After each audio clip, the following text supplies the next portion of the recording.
Welcome to Think Big with Dan and Qasim. Join hosts Dan Melnick and Qasim Masood as they explore big ideas, limitless possibilities, and engage with visionaries, entrepreneurs, and thought leaders who dare to dream big, get inspired, motivated, and find practical tips for personal growth. Think big, dream bigger, and ignite your potential.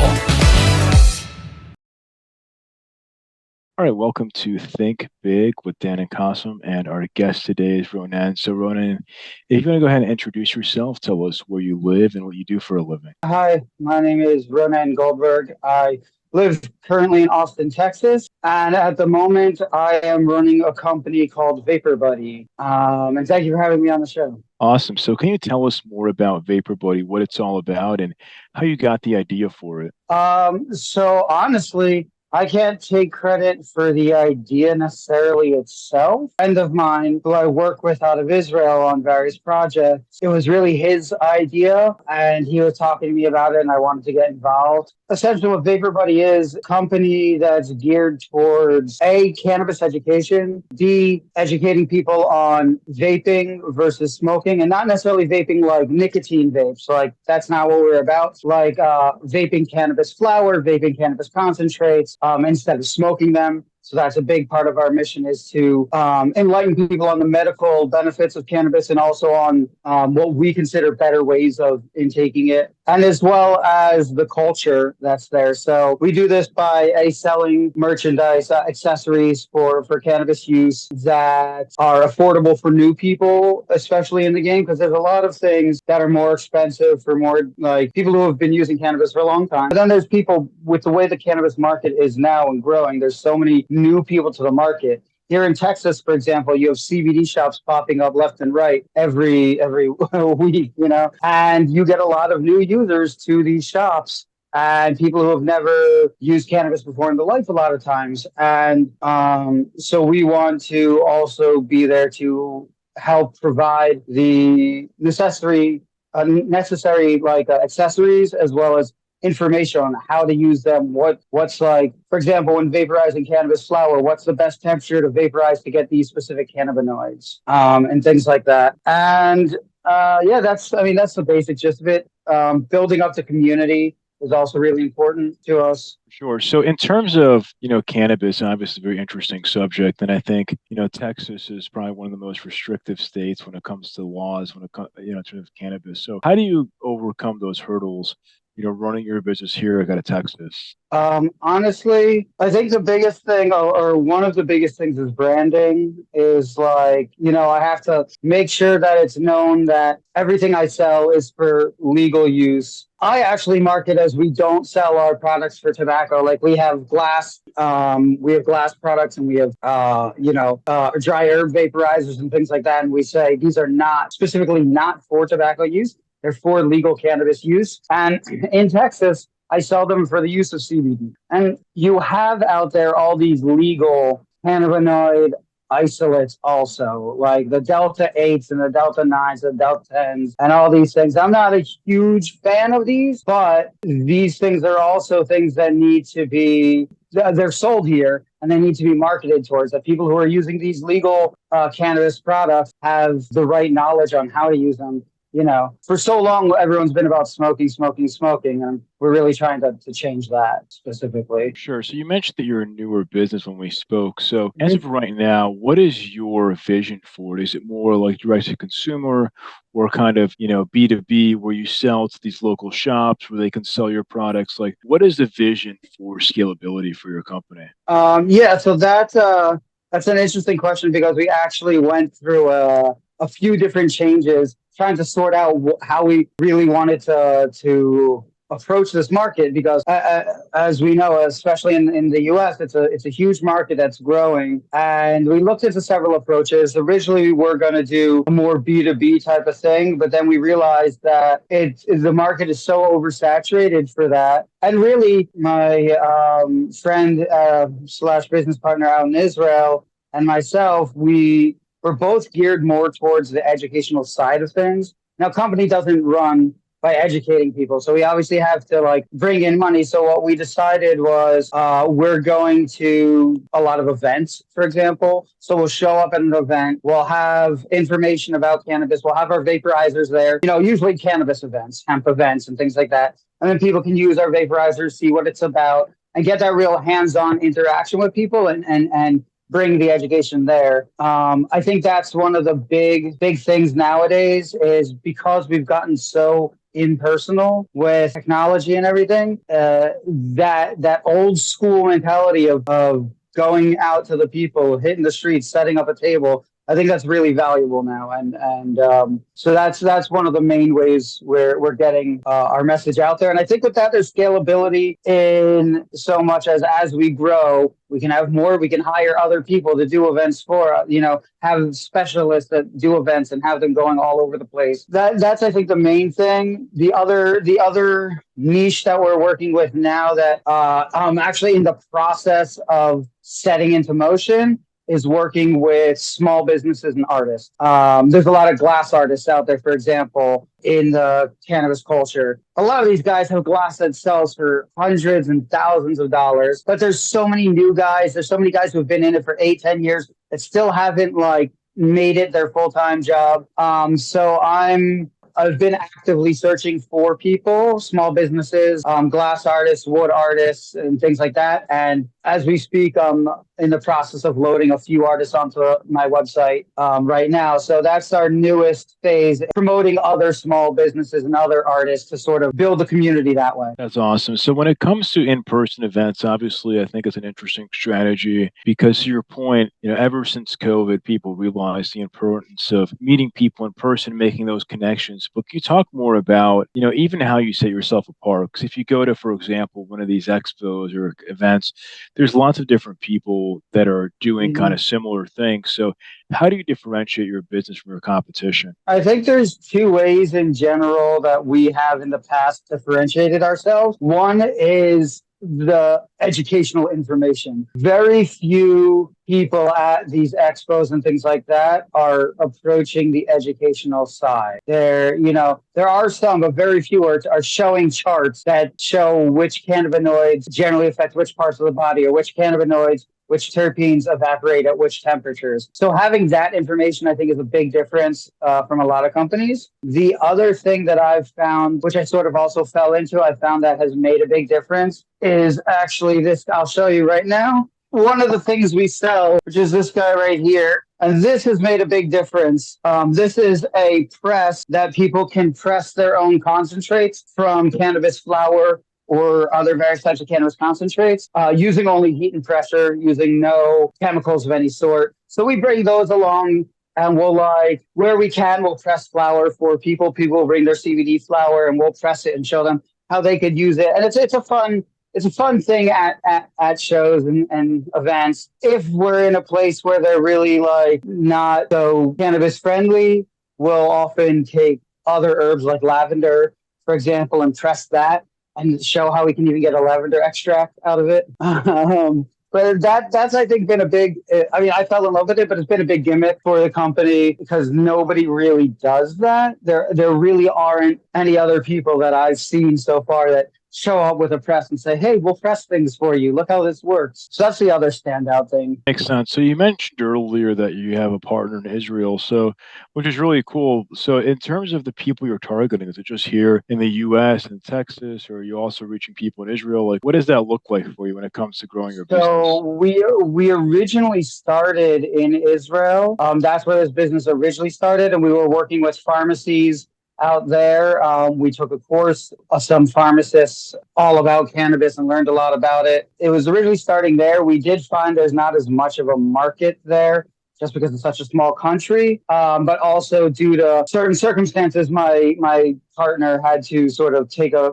step back for now. And so unfortunately, at this point, our Israel operations are more on the back burner, but it is part of our our goals is to make it happen more in Israel as well, because Israel is one of the forerunners for the cannabis industry in the world, and they have a very interesting system. So that's still on our plate, but for now we're mostly U.S. focused. We also are at some point going to start manufacturing out of Israel. What my partner is doing now, or temporarily side partner, what he's doing now is actually working with a medical prototyping company that we're invested in and learning all the machinery there. And one of our goals, possibly in a year or two, is to start producing our own stuff as well. And so he's gonna probably head that up when we get to that point in about a year or two. And for now, he's just working there and learning all the machinery and stuff while he deals with personal family issues. Makes sense. No, I mean, Israel's an interesting place because when you look at startups, Israel is a leader. I mean, and so is Austin, right? So it's like, can you talk more about that? I mean, like, what does the startup and business culture look like,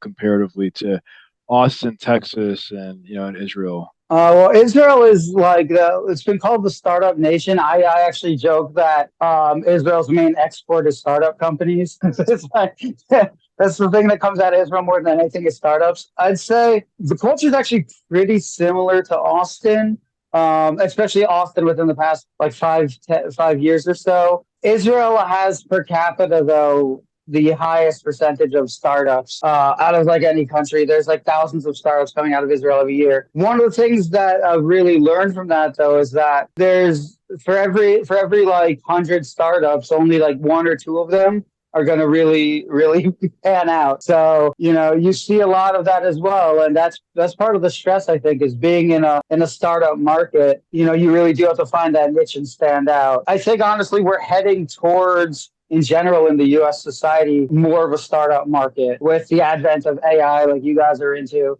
and with the advent of automation, like robotic automation. I feel like there's going to come a point where the only thing people can do is start up their own little something. So I don't know. I guess we'll see how that goes. But I see that coming. That as jobs decrease, we're going to have more of this startup. So, I'm happy to get the opportunity to be a part of a startup now and really grow with it and learn from all the other people I've seen go through the process several times. 100%. So speaking of AI and technology, what would you say the role of that is when it comes to your business? So as of now, we haven't really delved into it too much. I think where my main focus on AI will be with like social media marketing, because it's so intensive that, you either have to hire, I feel like you really either have to hire somebody to do it, not have really any social media marketing, or, chip away at it like little by little. And I think AI can step into that role. Taking analytics, for example, taking Google Analytics of your webpage and analytics of this and figuring out how and when to post what type of post. I could see using AI for that. Other than that, I think, what's it called? Mass marketing, email marketing, things like that. I think AI is already kind of at that point where you can do like mass email blasts using AI, and it, works out pretty well. But do you think AI, for example, like you mentioned earlier, that a big focus for you is the information piece of it. So do you view AI as a tool that could provide information to your potential customers? Somebody lands like on your website, they can have, like a live conversation with a high level chatbot, and they can provide them the information kind of what you're talking about, educate them about your product, about just the industry, what questions they have. Like, I think, that could definitely be of value, maybe not now, but in the future. I definitely, I hadn't thought of that in particular. There's so much that we haven't even thought of yet for what we call AI to be able to do. I think AI is kind of a misleading term, but what we've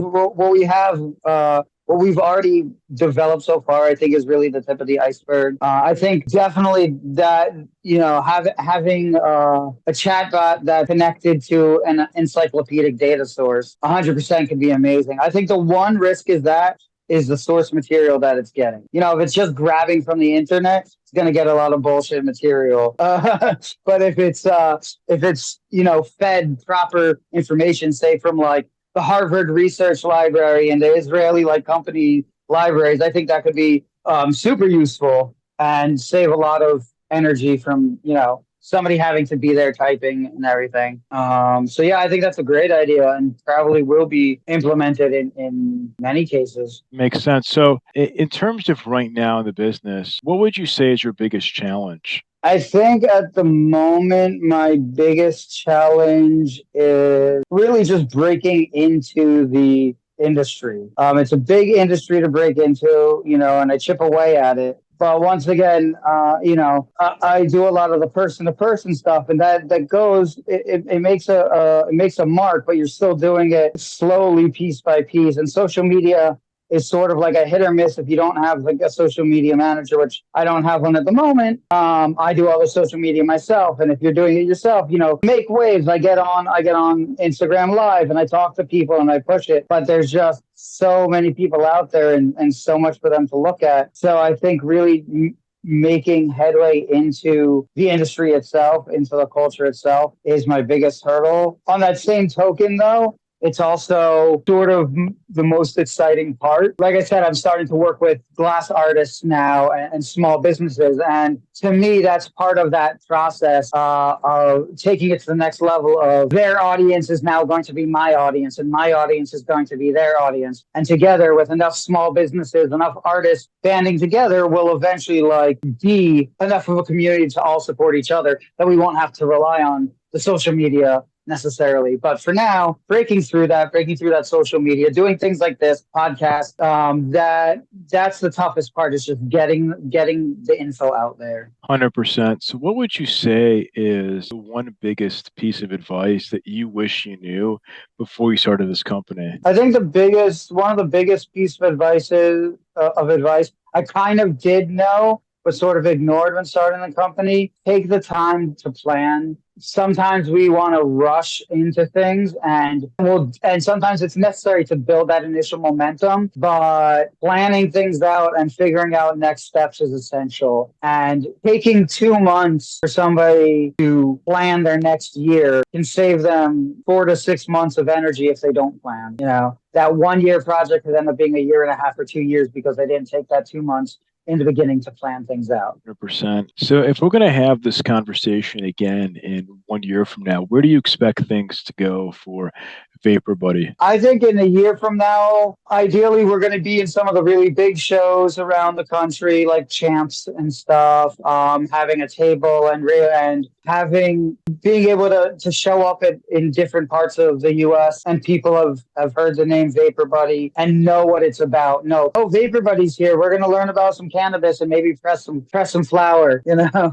So I think that's really that's where I see is in some of the big shows. Champs is a big one I hope to be at within a year or so. That's one of the biggest ones, the big glass show and vendor show. Other than that, it'd be nice to go viral on social media, but I'm not going to hold my breath for that. Are you that's it. Big shows. On TikTok? Are you on TikTok? I can't be on TikTok. That's actually one of the real hurdles. You asked me about the hurdles of working with cannabis. That's one of the real hurdles. Is you can't even say the word cannabis on TikTok. You will get taken off. Maybe you can be there and kind of some subliminal messaging.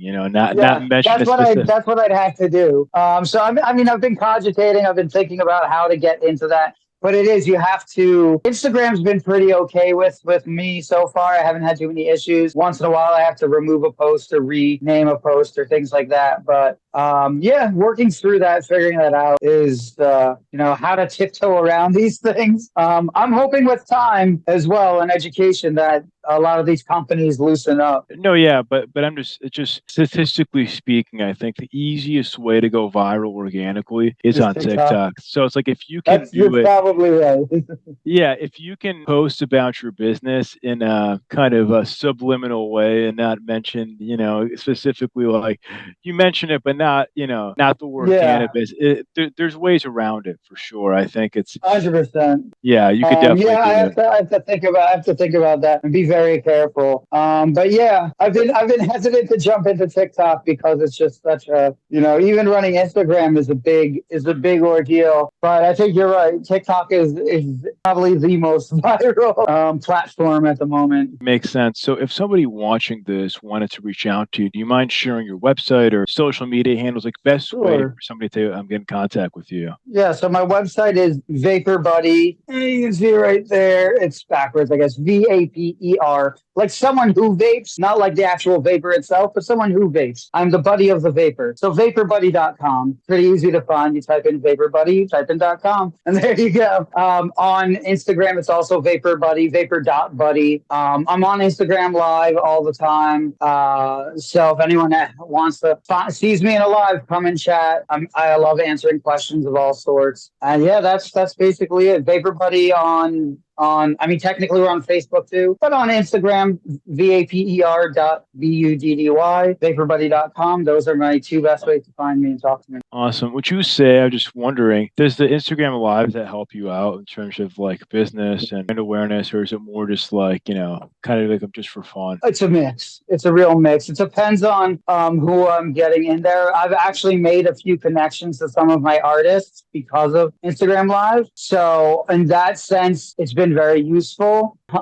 In the sense of drawing customers, it depends on who I'm on with, I think, a lot of the times. If I'm on with someone else who's also like has a small business or whatever and a following, then it's more likely that will be driven to my website versus if I'm on with just a bunch of people who are hanging out. And I do both, mostly because I'm too lazy to switch to another account.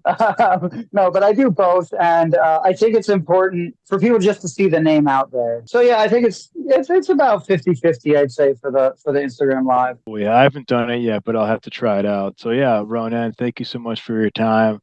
I appreciate it, and we're rooting for you. Yeah, I appreciate it. Thank you for having me. Thanks. All right. Bye. Have a good one.